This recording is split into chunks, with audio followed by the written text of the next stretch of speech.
जब कोई बात बिगड़ जाए, जब कोई मुश्किल पड़ जाए, तुम देना साथ मेरा ओ हमनवा।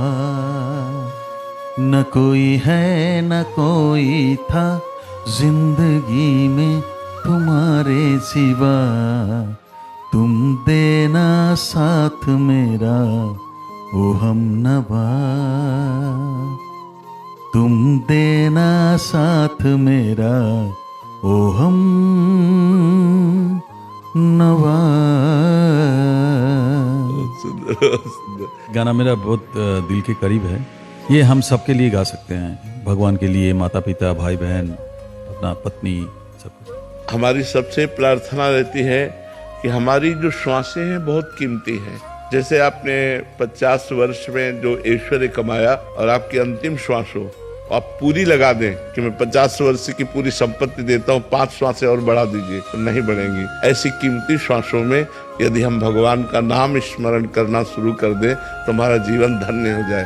जैसे आपको शिव प्रेम की प्राप्ति की चाह है तो शाम में सदा शिव, शाम में सदा शिव, शिव शिव शिव, उठते बैठते चलते फिरते उनका नाम स्मरण करते रहिए। इसमें कोई मेहनत की बात नहीं है और नाम स्मरण से भगवान की निश्चित प्राप्ति होती है। यस्य स्मरण मात्रेण जन्म संसार बंधनात्, जिनका स्मरण मात्र जन्म संसार के बंधन को ही नष्ट कर देता है वो भगवान है। इसलिए नाम स्मरण कीजिएगा। महाराज जी, भाग्य भी तो बोलते हैं कि भाग्य होगी प्यारे।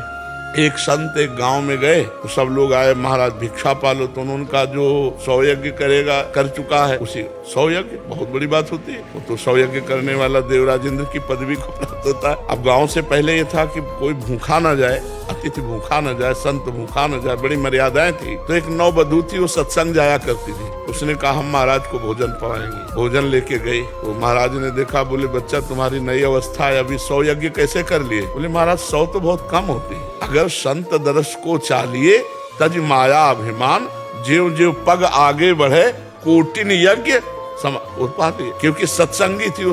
अगर हम संत दर्शन के लिए अभिमान छोड़कर जाते हैं कि आज हमें भगवान के भक्त के दर्शन होंगे, तो एक एक कदम पर करोड़ करोड़ यज्ञ का फल कहा गया। तो भगवान कृपालु हैं, वही सब पे कृपा कर रहे हैं। निमित्त अपने भक्त को बना देते हैं जिससे उसका यश होता है। भगवान छुपे छुपे सब वही कर रहे हैं, उन्हीं का प्रताप है। गुरुजी, हम लोग तो जैसे गृहिणी हैं, सारा टाइम काम करते हैं, बीच बीच में भगवान का नाम लेते हैं थोड़ा सा जरूर। तो हम कह रहे हैं कि गृहिणी से बढ़कर के कोई परमहंस नहीं हुआ। गृहिणी थी गोपियां, धान कूट रही, लीप रही, पोत रही, रसोई बना रही। ऐसा चिंतन का प्रभाव था कि दही लेके बेचने जा रहे, कहना चाहती दही ले ले, लेकिन निकल रहा गोविंद ले ले, दामोदर ले ले, माधव ले ले। तो हमें लगता है कि हम अगर ये भाव बैठाल पावे तो बहुत सुंदर। सोने लगा रहे गोविंद राधा राधा राधा, जैसे ही ले पाते काम करते करते। तो इससे बढ़िया और भजन क्या है? गृहस्थी में सबसे बढ़िया भजन है। माला लेके नहीं, जब जरूरत नहीं, वो हमारे लिए है। वो हम बाबा जियों के लिए माला। आपके लिए झाड़ू माला है, रसोई माला है, घर के कार्य माला है। आप अपने घर के कार्य करते हुए नाम जप करो, ये सबसे बड़ा भजन है। हम जो भी कर रहे हैं अपने प्रभु के लिए कर रहे हैं, प्रभु का नाम जप कर रहे हैं, इससे बढ़िया भजन क्या होगा? सब कुछ छोड़ने को मन करता है, बस घर पर रहता है, मन यही रहता है आपके यहाँ पे। हाँ, तो बहुत बढ़िया बात है। घर छोड़ने की जरूरत नहीं। अगर मन प्रभु में लग रहा है तो तुम जहाँ हो वहीं भजन करो। कुछ नहीं यार, केवल मन का सारा खेल है। मन को प्रभु में लगा दो, जहाँ हो, घर परिवार के बीच में, वही भगवत प्राप्ति है। तुम्हारे घर में 2-4 लोग होते होंगे, हमारे घर में हजारों की संख्या में लोग हैं। कि उद्देश्य में मन लगा देना ही, भागने की जरूरत नहीं। कहाँ भाग के जाओगे? यहीं पे वृंदावन।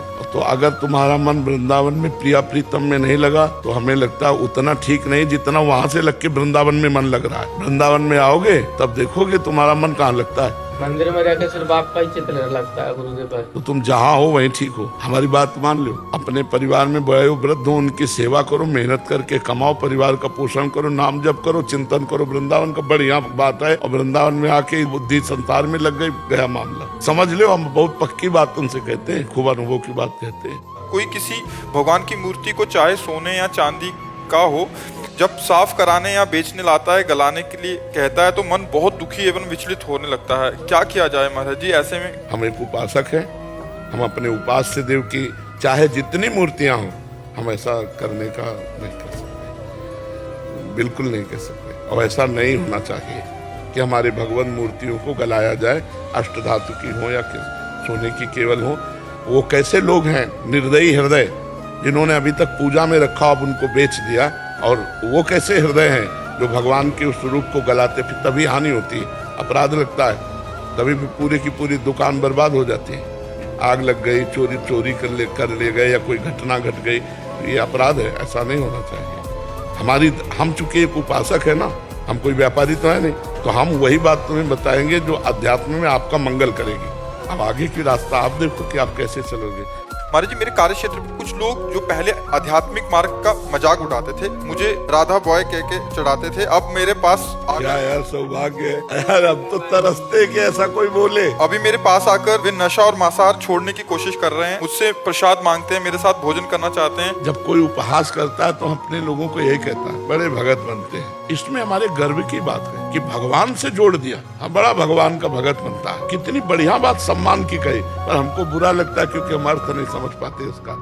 राधे राधे जपते हैं, वो भी 2 बार राधे राधे बोला, हमको हंसना चाहिए, बोले ना तुम भी 2। महाराज जी ऐसा ही हो गया। वो पहले उड़ाते थे, मतलब आप बार बार राधे राधे, कहाँ गया राधे वाला, राधे वाले को बुलाओ हमारे पास, कहाँ गया राधे वाला।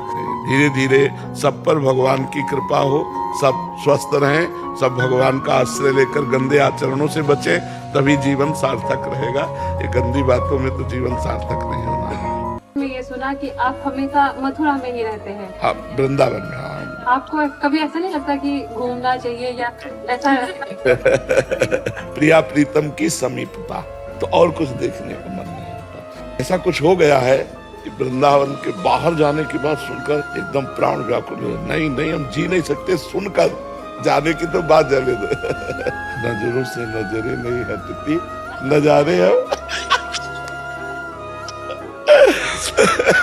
हमें जो कुछ दिखाई देता उससे बढ़िया ही संसार में है नहीं, तो क्या बताएं। जैसे आपको संसार की सबसे सुंदर चीज मिल जाए तो फिर आप देखना चाहेंगे क्या? आपको यही लगेगा कि कोई ये जान न पावे, तो फिर आप सारा समय उसी के साथ बिताना चाहेंगे। तो हम ऐसी सुंदर जगह में रहते, वृंदावन आंतरिक, और ऐसे सुंदर प्रिया और प्रीतम कि अब कुछ देखने की इच्छा ही नहीं। प्रिय मूर्ति नयनन बसे तेहि रस रहाय समाय, जिसको हम देखते हैं, जिससे हम प्यार करते हैं, उससे बढ़कर कुछ है ही नहीं। गुस्सा बहुत आता है जब नाम जपने लगते हैं, तो कोई ना कोई ऐसा संसार में कोई ऐसी बात हो जाती है कि गुस्सा आने लगता है कि हम किसी के साथ बुरा नहीं करते, लेकिन हमारे साथ बुरा। ऐसा गलत बात सोच रहे हो। अगर हमने बुरा नहीं किया तो हमारा कोई बुरा नहीं कर सकता। आज नहीं किया तो कल किया है बुरा, तो कल वाला आज आकर हमारा हिसाब देगा। मेरी सहन शक्ति खत्म हो जाती है। नाम जप करो, नाम प्रताप जब उदय होगा तो बड़े से बड़े कष्ट को सह जाओगे। देखो गुरु अर्जुन देव जी को कैसा कष्ट दिया जा रहा है, और कह रहे तेरा किया मीठा लगे, तेरा किया मीठा लगे। आग में तपे हुए तवे पर बैठाल कर बालू गर्म तप्त डाली जा रही, क्या क्या नाखून में क्या क्या कष्ट दिए जा रहे, और कह रहे वाहे गुरु तेरा किया मीठा लगे। ये सामर्थ्य आती है भजन से। खूब नाम जप करो, नाम जप बढ़ाते चले जाओ। अभी तो शुरू किया है। हाँ, नाम जप बढ़ाओ, जब बड़ा खजाना हो जाएगा तो सब बल आ जाएगा, सहन शक्ति आ जाएगी, ज्ञान जागृत हो जाएगा, वैराग्य होने लगेगा, भक्ति में गाढ़ अवस्था आ जाए, सब आ जाएगा। नाम जप पकड़ लो, राधा राधा राधा राधा राधा।